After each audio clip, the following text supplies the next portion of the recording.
Contoh seperti ini juga nih Pak.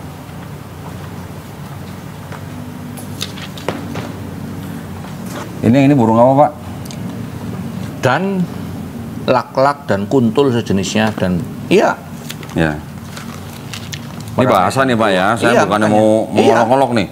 Ini burung apa nih Pak? Burung apa Pak? Dan lak-lak dan apa Pak? Ya.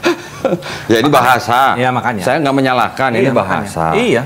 Inna ad-dina 'indallahil Islam.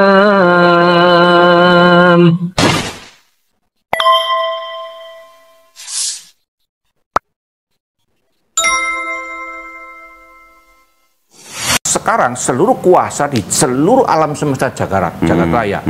Sebenarnya kata seluruh kuasa diberikan kepadaku kalau merujuk kepada Kejadian 1 ayat 1, Eretz dan Samayim itu bicara dunia roh dan dunia materi. Ini berkata aku udah menang, selesai semua istilahnya gitu, tugasku selesai, maka beritakanlah Injil ke seluruh dunia, ajar mereka, baptis mereka. Jelas kan? Matius 28:19. Iya. Ayat sisipan Pak itu Pak.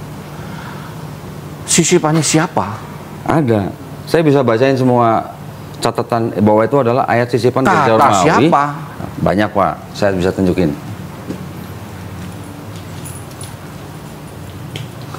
Nih seru kan Yos? Seru kan? Kita kalau berdebat begini ini kan asik nih, kita mempertajam. Orang beriman harus berakal.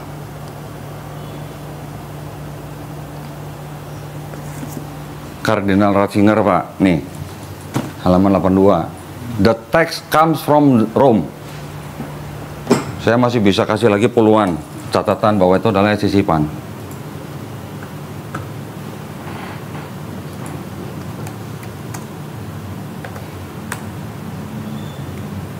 Katolik Ensiklopedia 2 Pak, halaman 263. Saya kalau beli mahal banget sih Katolik Ensiklopedia. The baptismal formula was changed from the name of Jesus Christ to the words Father, Son, and Holy Spirit by the Catholic Church in the 2nd century. Ini baru satu ya Pak ya? Dari sekian banyak. Nih. Dari kalangan Kristen semua loh Pak, ini bukan dari kalangan yang lain loh. Kristen apa? Kristen kan banyak tadi yang kita ngomong tadi. Saya tadi sebutin Pak, Katolik Ensiklopedia. Ya, ngomong apa? The baptismal formula was changed from the name of Jesus Christ to the words Father, Son, and Holy Spirit by Catholic Church in the 2nd century. Sekarang 66 surat yang Bapak pakai di dalam kitab Bapak, itu sama nggak dengan 66 surat dalam Katolik punya? 66 surat di dalam Katolik. 66 surat yang Bapak pakai di dalam kitab Bapak, Bible ini, LAI-TB 1 atau TB 2. 66 surat kan Pak? 66 kitab. Iya. Seluruhnya surat. PL dan PB dong. Iya. Oke. Sama. Kalau di kami kalau surat itu surat Paulus, surat Petrus. Oke. Saya mungkin sebutnya harusnya kitab. Kitab ya. Kalau surat istilah Islam nih Pak. Ya, boleh. Kalau saya sebut 66 kitab Bapak di dalam LAI-TB yang Bapak pakai, sama nggak dengan 66 yang ada di Katolik Pak? Harusnya sama. Sama. Berarti kalau sama, nih Katolik yang ngomong nih Pak, bahwa yang menyisipkan itu Catholic Church di 2nd century. Bapak boleh cek. Loh. Catholic Encyclopedia volume 2 page 263. Loh, ini nggak ngomong sisipan loh. Mana ngomong sisipannya dia? Was changed Pak. Formula baptisan itu prakteknya dari dalam nama Yesus kepada Allah Tritunggal. Kira-kira begitu. Ya. Itu prakteknya, bukan Alkitabnya disisipin. Oke, sekarang saya tanya Bapak, di seluruh perjanjian baru dari Matius sampai Wahyu, ya Pak ya? Dari Matius sampai Wahyu, ada nggak murid Yesus atau Paulus yang membaptis orang dalam nama Bapa dan Putra dan Roh Kudus? Pada zaman itu, pertama pada zaman Yesus. Ini dugaan ya, mereka dibaptis dalam nama Yahweh atau YHWH. Yang kan mana? dibaptis di perjanjian gini loh. Ya. Mereka pada waktu Yesus masih hidup, itu kan ada baptisan Yohanes tuh. Mereka dibaptis dalam nama apa? Kalau namanya Yesus? Ya enggak lah. Coba Pak. Yohanes Pembaptis. Ya. Membaptis dalam nama apa? Yesus belum tampil. Oke, kita pastiin aja Pak.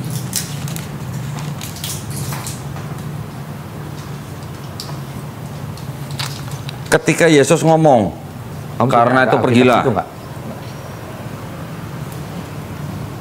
Mana dalam nama Yahweh, Pak? Bukan. Ini kan namanya tafsir. Aku udah bilang dari awal. Gimana tadi yang apa? Ini kita bahas apa dulu nih? Ini kita lagi bicara, kan Bapak tadi bilang bahwa Taurat itu setelah Yesus mati harus dikabarkan ke seluruh dunia. Ya. Saya langsung nembak Matius 28:19. Saya langsung katakan bahwa di sini ada catatan bahwa formula baptismal itu dirubah oleh Katolik, Gereja Katolik di abad kedua. Ini baru satu, Pak ya, masih banyak nih yang lain. Oke, gini. Akhirnya, tunggu sebentar. Akhirnya saya tanya ke Bapak begini. Kalau dianggap ayat karena itu pergilah, jadikanlah semua bangsa muridku, baptislah mereka dalam nama Bapa dan Putra dan Roh Kudus, dianggap sebagai perkataan Yesus. Saya tanya Bapak, itu kan berarti kan Yesus ngomong itu sebelum Yesus diangkat. Iya, mau naik, pas Ya, lagi mau sebelum naik. diangkat kan? Berarti Yesusnya masih ada di bumi nih. Lagi naik lah intinya Ya, itu sebelum kan. naik lah. Ya. Ngomong sama murid-muridnya. Ya, Ya lalu kan? setelah itu dia naik. Oke. Sekarang murid-murid Yesus yang mendengar perkataan itu, Setelah itu berarti ya, kan. setelah Oke. itu ada nggak yang membaptis orang dalam nama Bapa dan Putra dan Roh Kudus? Nah, gini. Jadi di dalam Kisah Rasul mereka mengatakan dibaptis dalam nama Yesus. Ini tafsir lagi, sekali lagi. Karena Saya perhatikan. minta ayat, Pak. Loh iya, ada di Kisah Rasul itu. Oke. Kan mereka membaptiskan dalam nama Yesus, kan ada di Kisah Rasul. Betul nggak? Terus Kisah Para Rasul berapa? Ini yang menjadi persoalan di Warnes itu loh. Ya, Kisah Para Rasul berapa, Pak? Ada murid Yesus membaptis orang dalam nama Bapa dan Putra dan Roh Kudus. Kisah Rasul 2:38 dulu. 2:38. Ini dalam nama Yesus dulu, aku udah ngomong. Ya kan bilang enggak ada. Aku cerita dulu Bapak nih. tadi belum bilang nggak ada. Kok yang Bapak ngomong, tadi bilang ada apa namanya murid-murid membaptis dalam nama Bapa dan Putra dan Roh Kudus. Bapak belum bilang ya, nggak belum, ada. belum. Ya. Aku mau ngomong gini, di dalam Kisah Rasul Ya. 2:38 sama Kisah Rasul 8:16, lalu 10:48 sama 19 ayat 5, semua dibaptis dalam nama Yesus. Ya. Ya, itu dulu nih. Ya. Nah, sebenarnya ini kan kisah sejarah. Dibaptis dalam nama Yesus tidak berarti begini. Hari ini aku baptis kamu dalam nama Yesus, tidak berarti seperti itu. Berarti gimana? Mereka dibaptiskan ke dalam baptisan yang Yesus minta. Terus Ke dalam baptisan tanda petik versi Yesus. ayatnya, Pak. Lah ya itu, tafsir enggak ada, memang enggak ada. Nah, berarti kan nggak ada. Memang enggak ada. Nah, berarti seluruh murid-murid Yesus yang mendengar perkataan Yesus baptislah dalam nama Bapa dan Putra dan Roh Kudus, mereka tidak membaptis orang dalam nama Bapa dan Putra dan Roh Kudus. Tidak tahu. Karena tidak ada. Enggak, saya tidak minta berarti. ayatnya. Enggak ada. Nggak ada. Kalau tidak ada Paulus ayat, pernah nggak, Pak, membaptis orang dalam nama Bapa dan Putra dan Roh Kudus? malah Paulus kayaknya enggak ngomong membaptis dalam nama siapa loh. Nggak ada juga. Memang enggak ada. Ya. Bahwa dalam nama Yesus juga enggak ada. Berarti kalau di seluruh perjanjian baru, murid-murid Yesus yang mendengar perkataan itu tidak pernah membaptis orang dalam nama Bapa dan Putra dan Roh Kudus. Paulus pun demikian. Berarti kan kemungkinan ada dua, Pak. Apakah murid-murid itu tidak taat kepada perintah Yesus, atau memang benar itu sisipan? Gitu. Ada kemungkinan ketiga. Apa coba? Mereka melakukannya tapi tidak ditulis. No, berarti itu asumsi. Lah ya semua juga asumsi. Loh iya. Lah, situ juga apakah- asumsi. Loh enggak, saya berdasarkan logika. Saya juga pakai logika. Karena diperintahkan. Loh, Karena ada kalimat. baptiskanlah mereka dalam nama Bapa, Putra, dan Roh Kudus. Ya. Oke. Tidak pernah di dalam Alkitab itu ditulis begini. Hari ini aku membaptiskan engkau dalam nama Yesus. Itu tidak ada juga. Itu semua berita. Kalau murid-murid indirect. Yesus, ya Pak ya, semuanya membaptis dalam nama Yesus. Ada ayatnya. Gini loh. Nah. Tahu nggak indirect speech dengan direct speech? Oke, jelaskan. Nah, indirect speech itu, ini contohnya gini ya. Kisah Para Rasul 2:38. Bro nih. Tadi udah. Ya. Terus? Baiklah engkau memberi dirimu dibaptis dalam nama Yesus. Ya. Oke. Terus? Kisah Rasul 8:16. Karena mereka hanya dibaptis dalam nama Yesus. Ya. Terus? 10:48. Dibaptis dalam nama Yesus. Semuanya adalah kalimat berita. Ya. Atau indirect speech. Ya. Jadi kalau mencari kata di mana dicatat Paulus kemudian hari ini aku membaptiskan engkau dalam nama Yesus, itu pun tidak ada. Gitu loh. Sehingga tidak bisa dikatakan bahwa semua dibaptiskan dalam nama Yesus seperti itu. Perhatikan saya bilang tadi, ini kalimat berita gitu loh. Ini kalimat berita yang menceritakan mereka sedang dibaptis. Tapi formula seperti yang hari ini itu enggak ada. Iya. Memang enggak ada. Justru itu, makanya dari situ karena nggak ada, makanya jadi saya menggunakan logika saya. Berarti kemungkinannya murid-murid itu tidak taat kepada perkataan Yesus. Bisa. Satu, itu memang letter development. Bisa, atau yang ketiga mereka lakukan tapi tidak dicatat. Kalau tidak tercatat berarti itu sayang sekali, Pak. Ya, karena itu bukan persoalan. Ya, ini Catholic University of America in Washington 1923 New Testament Studies nomor 5 mengatakan bahwa formula itu adalah letter development. Loh, ingat loh, formula loh. Formula letter development, misalnya kayak Tritunggal. Kalau ditanya, ada nggak kata Tritunggal? Ya nggak ada. Nggak ada kata ya kan? Nggak, saya nggak minta kata Tritunggal Loh, dalam sebentar, Bible. aku lagi mencari analogi yang sebelahnya situ. Nah, gereja itu kan ada pentarki tadi itu kan, perkembangannya kan begitu banyak. Mereka punya metode masing-masing. Karena Alkitab itu nggak pernah misalnya nyanyian harus pakai nada mayor semua, nggak boleh pakai minor, juga nggak ada. Jadi semuanya itu punya dinamika yang bagi kami itu tidak ada persoalan. Sayangnya gini, Pak, sayangnya sumber hukum di dalam Kristen kan Bapak pakai cuman ini doang. Ya, Di bawah ini apa, Pak? nggak ada. Nggak ada. Nah, karena di sini nggak ada, berarti di luar daripada ini itu adalah development. Bukan development, Apa? penafsiran. Manajemen. Ya Penafsiran. iya, ya development Ya, itu semua penafsiran. di dalamnya bisa termasuk tafsiran, Pak. Iya. Development. Loh, penafsiran itu penafsiran. Al-Qur'annya ditafsirkan, Betul. agama Buddha yang menafsirkan kitabnya masing-masing. Betul. Ya sudah. Betul. Persoalannya di mana? Ya, persoalan ini adalah letter development menurut kalangan Kristen sendiri. Letter development itu bukan mendevelop dengan cara menyisipkan Alkitab. Dibilangnya was change, Pak, in second century, Pak. Berarti Was change formulanya, bukan Alkitabnya. Iya, kalau was change by Jesus. Berarti kan ini Jesus yang ngomong. Mana watching by Jesus? Bukan, maksud saya di sini Matius 28 kan dianggap perkataan Yesus. Iya, perkataan Yesus. Iya, dianggap perkataan Yesus, tapi kalimat ini sudah dirubah. Enggak, di mana datanya maksud saya? Lah ini yang tadi mengatakan Katolik ensiklopedia. Situ was salah change. kok. Hah? Situ salah memahami itu. Oke, jelasin, Ini Pak. namanya reading comprehension. Nah, coba Nah, jelasin. gini loh. Di situ Bentar, saya dikatakan sambil bahwa ambil buku nih, Pak. formula ya, Ya. the baptismal formula was changed from the name of Jesus Christ to the word Father, Son, and Holy Spirit Ya. by the Catholic Church in Ya. the second tense. Gini, aku Ya. sekarang mau cerita sekarang dulu nih. Oke. Jadi untuk memahami kalimat ini, walaupun saya bukan orang Katolik, jadi saya tidak mewakili orang Katolik loh ya. Tahu nggak ada gereja-gereja yang bersifat pentakostal itu misalnya gereja Pantekosta, GPDI, termasuk dulu GBI namanya. Mereka membaptiskan begini, aku membaptiskan kau dalam nama Bapa, Putra, dan Roh Kudus, yaitu Tuhan Yesus Kristus. Itu namanya formula. Nah, formula itu diambil dari mana? Kan itu dulu, karena mereka mengambil di Kisah Rasul ada 4-5 tempat yang menggunakan nama Yesus. Ini lalu mereka menggabungkan itu dua-duanya, bahwa nama Yesus adalah nama Tritunggal. Oke. Lalu kemudian tanda petik diselidiki, keliru loh, nama Bapa itu bukan Yesus. Nama anak baru Yesus.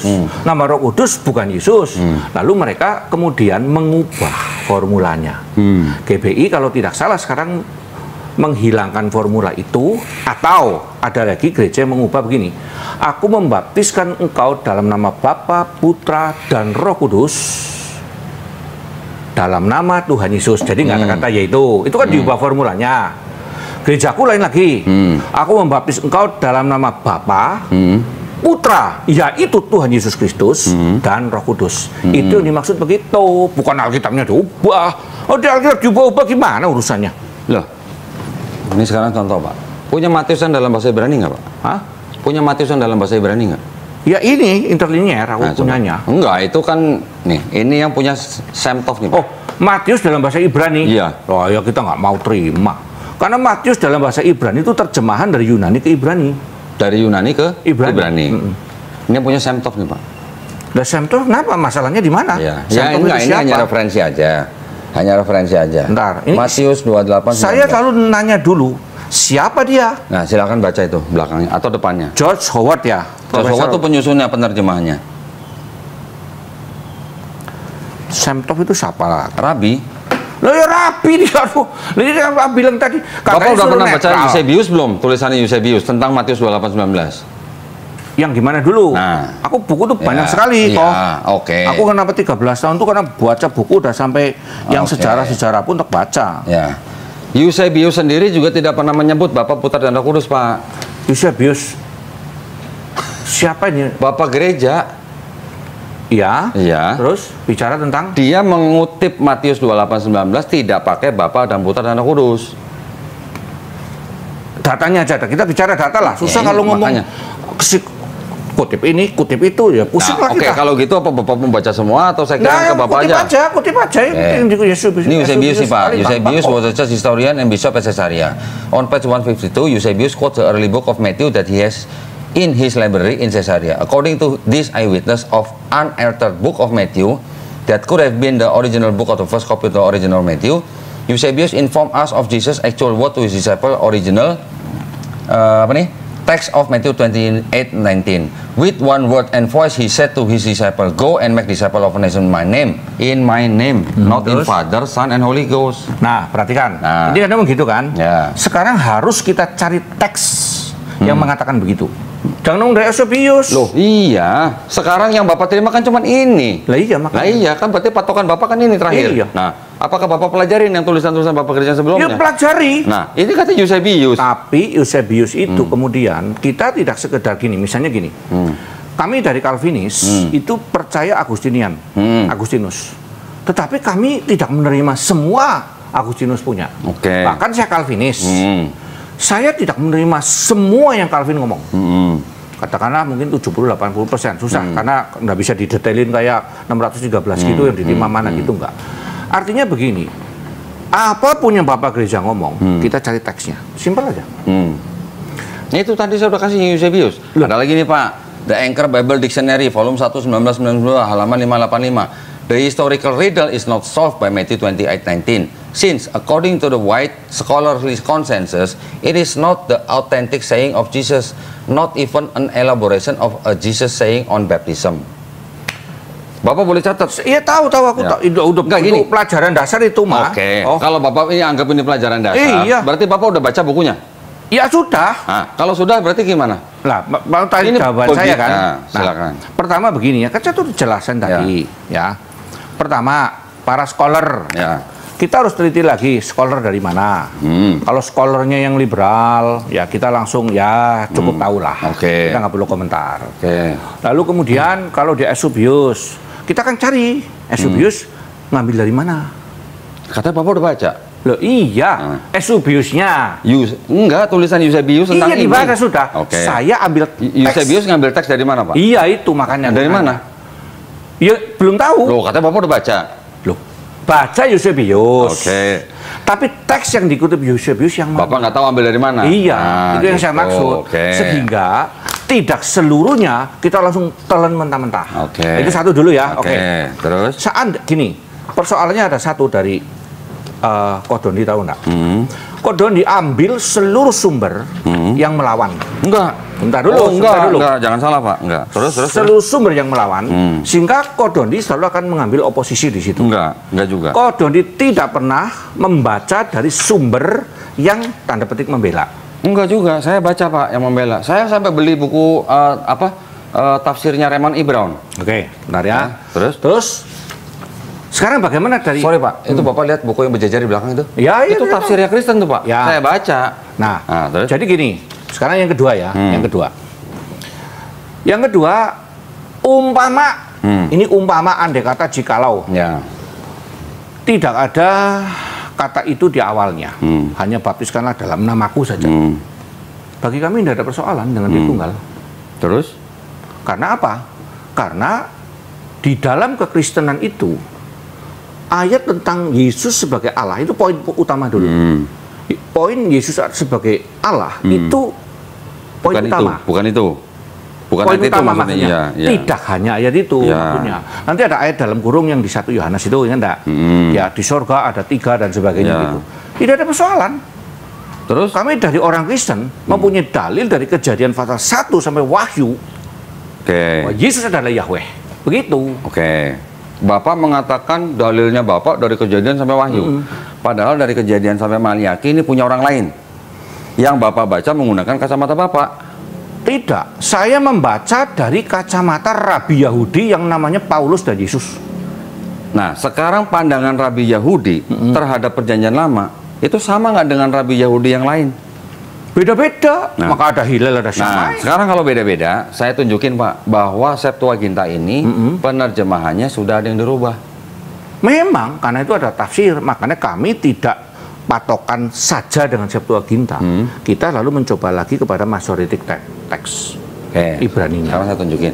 Ini saya tambahin satu lagi nih Pak ya. Ya. Tadi yang mengenai Matius 28:19, menurut Jesus Seminar bahwa itu adalah Oh lah, bukan- Yesus seminar lah.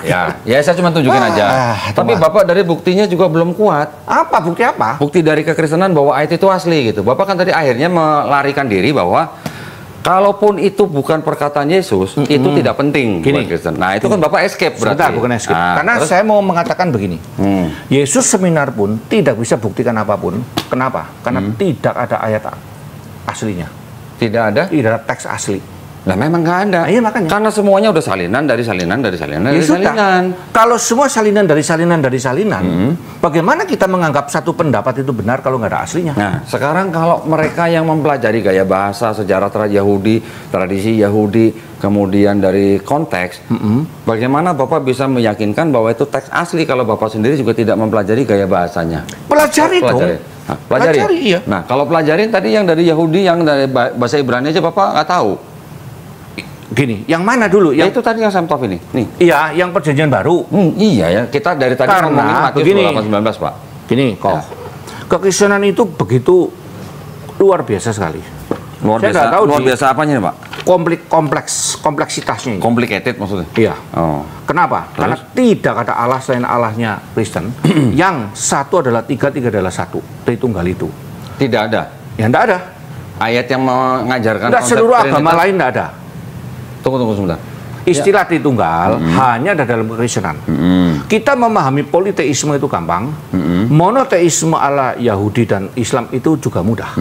Tapi bagaimana Tritunggal disebut monoteistik seperti Islam dan Yahudi kita berbeda, disebut politeistik kita juga enggak mau. Gitu loh. Karena Bapak bukan politeistik murni. Ya whatever. Tapi yang jelas Bapak juga bukan monoteistik. Ya whatever. Makanya aku bilang tadi itu Bapak tuh henoteistik. Kristen sebenarnya. Enggak, henoteistik. Kristen itu adalah henoteistik. Oh, henoteisme, ada henoteisme. Bukan monoteisme, bukan politeisme. Kenapa? Karena Kristen itu sudah menjadi konsensi antara monoteismenya Yahudi dengan politeismenya Yunani. Ini yang dijadikan satu, Pak. Nah, itu kelirunya di situ. Nah, coba jelasin. Itu kelirunya di situ. Itu kata Santo Gregory Nisa loh, Pak. Kita Santo itu tidak mungkin dia mengatakan itu sinkretisme. Itu namanya sinkretisme. Iya, Itu pencampuran penggunaan budaya untuk menjelaskan kekristenan. Katolik sampai dengan hari ini memakai ginilah, kalau ada Muslim kan ada kejawen. Menurut orang kejawen bukan Muslim, sebentar dulu nih. Karena saya dulu juga kejawen. Oke, tapi kejawen bukan Muslim, Pak. Ya itu menurut orang Muslim, menurut kejawen ya mereka Muslim, bagian Ya. dari Muslim. Itu kan masing-masing perspektif. Mirip gitu maksudnya gitu. Itu disebut dengan inkulturasi. Ya. Menggunakan budaya zaman itu untuk menyatakan apa yang di dalam budaya itu saya terima. Misal konon ini konon saya juga belum membaca. Alkitab di dalam bahasa Papua, saya belum lihat ya tapi ya ini bisa keliru. Bahwa anak domba itu nanti domba diganti babi. Karena mereka tidak bisa. mengenal domba. Saya tunjukin, Pak. Sebentar. Kalau Bapak ngomong gitu, saya tunjukin nih. Kemarin saya baru beli nih, Pak. Ini bahasa ya, Pak ya? Ini masalah bahasa masalahnya. Bisa menjadi masalah gitu. Domba jadi babi, pohon ara jadi pohon pisang di Batak. Itu sebenarnya hanya mungkin masalah pilihan kata-kata dari penerjemah. Contoh seperti ini juga nih, Pak.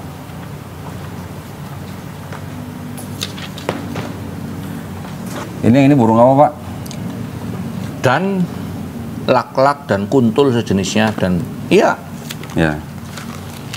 Ini bahasa nih, Pak ya. Saya Iya, bukannya makanya. mau Iya. ngolok-ngolok nih. Ini burung apa nih, Pak? Burung apa, Pak? Dan lak-lak dan Apa, Pak? ya. Ya ini bahasa. Ya makanya. Saya nggak menyalahkan, ini Iya, bahasa. makanya. Iya. Nah, Jadi terus tadi yang kayak Pilo itu ya menggunakan istilah logos. Itu kan memang di dalam zaman itu. nggak yang Gregori Nisa dulu nih Pak. Lah ya itu, dia orang Katolik itu memang memakai budaya untuk menjelaskan. Abad 4 belum ada Katolik Pak. Kan petarki. Nah ini berkembang lagi. Loh iya. Kalau ngomong abad 4 belum ada Katolik, orang Katolik akan marah. Karena Whatever. menurut mereka, ya gitu. Iya, whatever. Tapi kan pecah sama Ortodok baru 1054 Pak. Karena menurut mereka, gereja Katolik itu sejak Yesus mendirikan di atas Petrus itu. Bahkan ada yang bilang sebelum Masehi pun udah ada sebutan Katolik yang dipakai oleh kerajaan Romawi. Ya itu, itu makanya tapi aku bilang, istilah. Tapi maksud saya kalau Bapak bilang Santo Gregori Nisa itu pasti orang Katolik belum tentu benar. ya oke lah itu Bapak Gereja lah ya. Ya. Kita sebut sebagai Bapak Gereja. Ya Ya. Bapak Gereja pada zaman itu dia mencoba menjelaskan bahwa ada background dari Helenisme itu. Mana nggak ada background mana ada agama yang tidak memakai budaya zaman itu. Di Bukan daerah berarti- situ. Iya. Di daerah Mediterania. Betul kan Pak? Maksudnya di daerah Mediterania. Kan Bapak bilang tidak ada agama yang menggunakan budaya itu. Budaya apa nih? Maksudnya gini loh. Semua agama apapun, bahkan ketika Tuhan berbicara kepada orang Arab, dia memakai bahasa Arab. Kepada orang berbahasa Yunani, maka dia berfirman melalui bahasa Yunani. Iya. Itu loh maksudnya Iya, begitu. iya, iya. Terus? Tetapi tidak berarti imannya itu adalah iman mereka yang digabung sama sini, gitu. Nah, nggak digabungin gimana Pak? Ya iya Alkitab aja, Karena udah simpel. Karena tidak hanya budaya Helenisme Yunani, tapi juga ada paganisme Romawi. Ya itu sih segala tuduhan sih Oh enggak tuduhan Pak. banyak sekali. Enggak, Ya itu nggak tuduhan dong, kita nggak pernah ngaku kok. Nah, sekarang kalau nggak ngaku, bagaimana ceritanya Tuhan itu bisa punya 3 pribadi Pak? Lah, karena di Alkitab menyatakan bahwa ada Bapa yang di surga, ada Yesus, lalu ada Roh Kudus, simpel aja. Dan kita tanda petik secara manusia kesulitan untuk menyebut satu entitas ini dengan bahasa apa untuk menyatakan 3 keberadaan ini Ketika yang kekal. ketika Bapak mencoba menyatukan ketiga pribadi itu dalam satu entitas, nah itu dasarnya kan harus ada latar belakangnya Pak. Alkitab. Bukan, maksud saya dari latar belakang yang lain. Seperti tadi apa? Helenisme Yunani, paganisme Kalau Helenisme Romawi. Yunani ya harus politeisme. Betul. Helenisme Yunani itu memang politeisme tapi juga henoteisme, Pak. Ya, memang ya. Nah, jadi gini, kalau saya wong orang Kristen, ya, mau tidak mau, ketika diomongin, oh ini sinkretisme antara Helenisme, ya silakan. Orang non Kristen tentu akan menyebut Kristen sesat dan seperti halnya, nih perhatikan dulu. Saya mengatakan bahwa orang Islam menyembah Dewa Mekah. Setuju enggak? Dewa siapa nih, Pak? Allah Subhanahu wa Ta'ala itu nama Dewa Mekah. Nama yang mengkonotasikan Allah adalah Dewa Mekah itu siapa? Ya banyak sekali pokoknya enggak, bukan orang. kapan waktunya? Lah ya situ Nah, nanti kita harus lihat penjelasan timeline-nya panjang. nih, Pak. Nah, Timeline-nya. iya makanya. Sebelum Nabi Muhammad SAW menerima Quran, orang-orang Quraisy itu sudah menggunakan kata Allah sebagai nama dewa.